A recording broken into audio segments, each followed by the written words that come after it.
ibidda keessa. Beekan kazara akka tolchan beekan tolchan jiraami ibidda keessa. Yookiin jallata yookiin caba.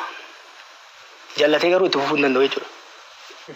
Dubbii karaa kan hubadheetti amma adeemsa kana dura deemaa turte deebistee yaaluudha barbaadda akkasii. Akka duula qeerroo kakaasanii qabsoo karaa nagaa gaggeessuu wayi. Wanni akkasii hin jiru. You have to be adaptive. Warri hojjettu keessatti.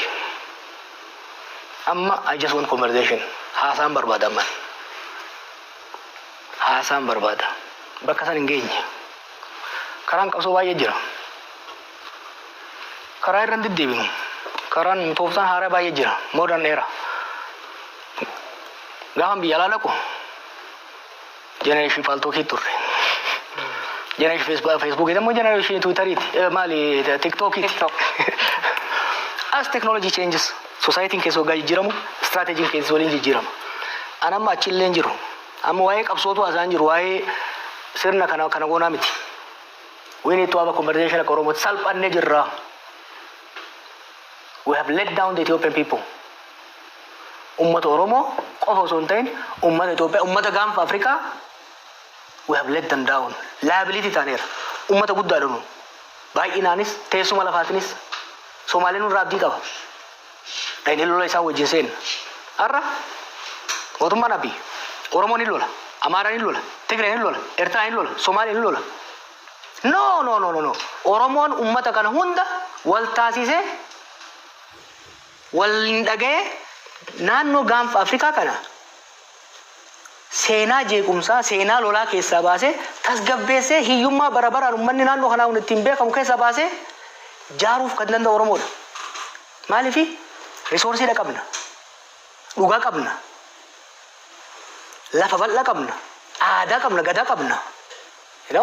Kanaaf wanni nu barbaadnu what I want this conversation amma. Kan boodatti dhufna ammatti wanni an barbaadu warra mootummaatis qeeqnani dhiyeessu come on kana caalaa callifnee kufaatii kana caalaa salphina kana caalaa keessa seenuu hin qabnu. I am calling for conversation. Mootummaa wajjinis warri mootummaa wala jirus haasa'uu qabna amma. Gadi baanee dhugaa walitti himnee haasa'uu qabnadha. Ayyee tamsaasa kallattii BBC Afaan Oromoo gama Facebookiidhaan hordofaa jirtu dhaggeeffattoota keenya keessumaan keenya Jawaar Mohammadii kitaaba haaraa hin gaabbu jedhee guyyaa boruu eebbisiisa guyyaa kamisaa jechuudha Keeniyaa Naayiroobii keessatti isa booda immoo gara biyyoota Awuroopaas ni mala dhimmoota hedduu kaafne dhimma siyaasaa Itoophiyaa keessa qeeqawwan jajjabaa himannaawwan jajjabaa mootummaa akkasumas immoo paartii biyya bulchuu irratti dhiyeesseera isarratti jarri mootummaa deebii kennuu yoo qophii ta'an balballi keenya banaadha gara xumuraa tarii dhimma gaanfa Afrikaa kana kaasteetta amma Itoophiyaan keessumaa bulchiinsi ministeera muummee Abiy Ahmed waa'ee ulaa galaanaa Somaalilaan wajjin waliigalee waggaa tokko muddama hamaatu ture inumaa lolattii seenuu danda'u Somaaliyaa fi Itoophiyaan dhimma sodaatamaa ture dhiyoo kana immoo Turkiitti jaarsummaa Turkiin waliigaltee irra ga'ameera gaanfa Afrikaatti dhagaamtummaan kun dhiibbaan Itoophiyaa laafaa jira akkas dubbata kana siyaasaatti karaa ittiin ulaa galaanaa argatanoo maal ta'uu qaba? Hariiroon gahee Itoophiyaan gaanfa Afrikaa qabdu laafaa osoo hin ta'in hin jiru du'eera.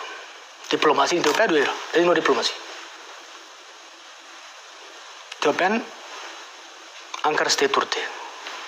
Ethiopia used to be an exporter of security.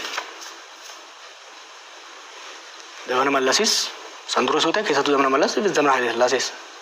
Har'a garuu Ethiopia is seen as an exporter of insecurity, source of instability itti ilaalamte.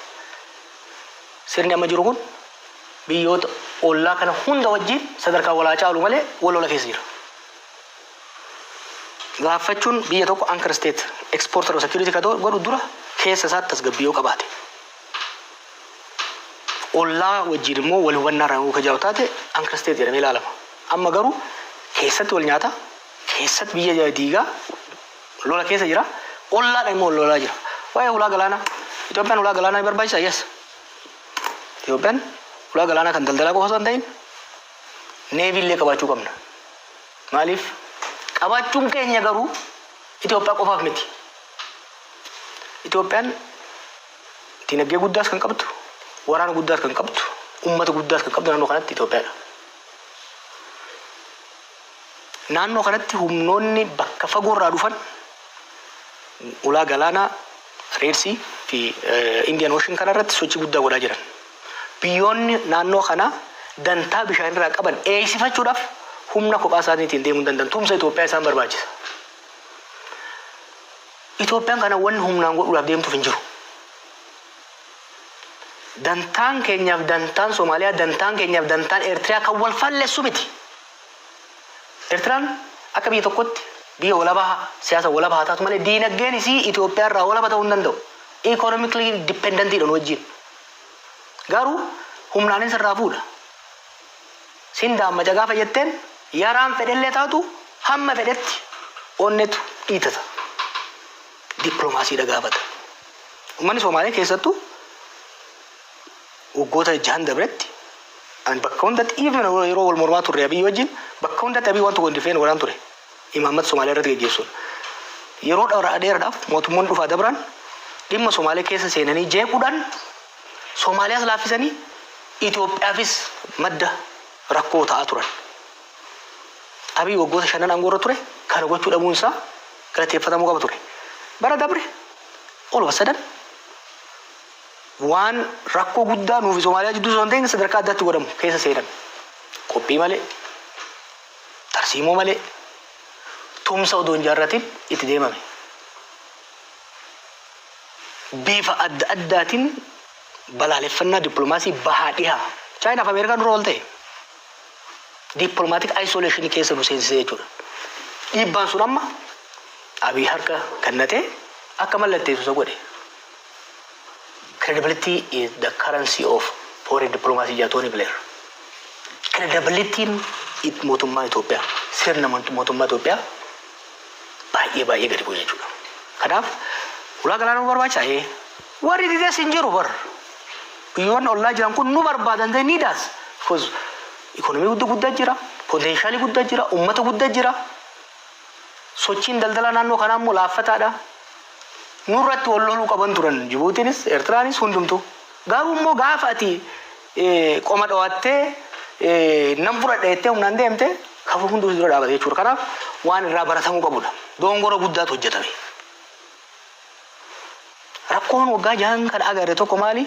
Yaadni gaggaariin waggaa dhufe akkaataan itti hojii hiikuudhaaf deemamu kan xiinxala bilchaataa fi beekumsa qabu ta'uu dhiisetti jarjarumaa fi hawwiidhaan. Ulaa galaan wadaba arganne jedhaniitti uummatatti wanni godhuun uummatuma harka dhoofsisuudhaaf jecha wanni godhamu kuni Itoophiyaas miidhaa jira. Hoggansa maqaa hoggansa biyya saniitis baay'ee miidhaa jira. Galatoomii sagantaan keenya xumuraa deemuu jira.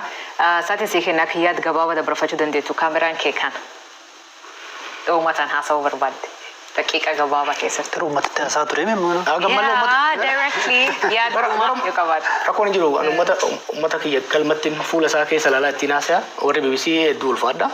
Akkuma reefu jee an yaadan dura kaayaa jira yeroo barbaadetti qaamni barbaade debate barbaannan I'm fully charged and ready. Great. Galatoomatillee yeroo kan fudhateen waliin haasa'uu keetii fi baay'ee galatoom. Eeyyan. Galatooma isaaniis hordoftoota BBC